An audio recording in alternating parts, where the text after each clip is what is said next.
As tracking our forecast, it's a pretty warm forecast and it's only going to get hotter.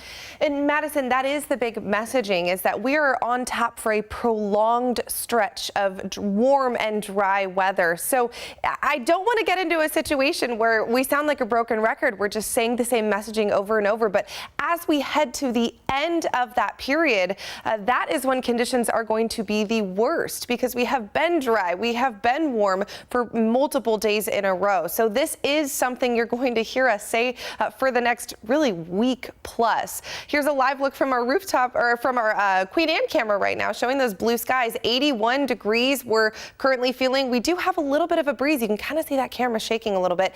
That's not good news when we're talking about fighting fires. Winds tend to fan flames. And as we take a wide look at the northwest, we can see we are under lots of different watches, warnings, advisories these next few days. Northern California, Oregon, Washington, into Idaho as well are all talking about very similar conditions. So let's go through them.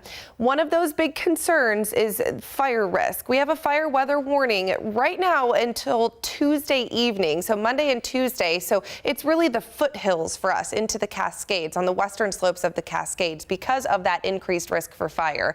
Part of the reason is because of how hot it's going to be. A heat advisory has been issued through Thursday evening. So a majority of this incoming week, all of those areas that are colored there in orange and white as well.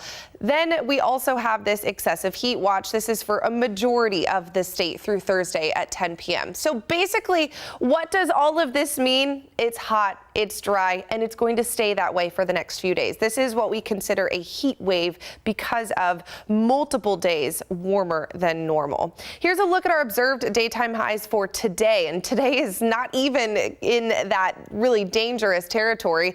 Most of us did hit that 80-degree mark south of around Arlington. Everett just barely scraping by at 79 degrees, but mid-80s in places like Olympia, Chehalis, Shelton down south. So certainly a warm day today, and heading into tomorrow, let's kick it up even more. We are on tap for a warming trend these next few days. We'll see many 90s on the map for tomorrow, 80s as well. So up to the north, get ready for that difference in the 80s, and then down south, we'll kick it up 5 to even 10 degrees with low to mid 90s. Same thing as we head toward the mountains, mid 90s, getting dangerously close to triple digits in Ellensburg for tomorrow. Okay, some good news with this warm temperatures. It means we have clear skies. So if you want to do some meteor watching tonight, it is going to be a good night for that. We have clear skies, moonlight, not going to be a big impact. So head for the hills and try to see some meteors. There's the good news with this high pressure that is set up. But really take a look at this 7-day forecast. It is going to be warm. We are talking 90s through about Wednesday. That's going to be the warmest time frame. Then as we head into next weekend, we will cool down a little bit, but we are on tap for a couple of hot days out there.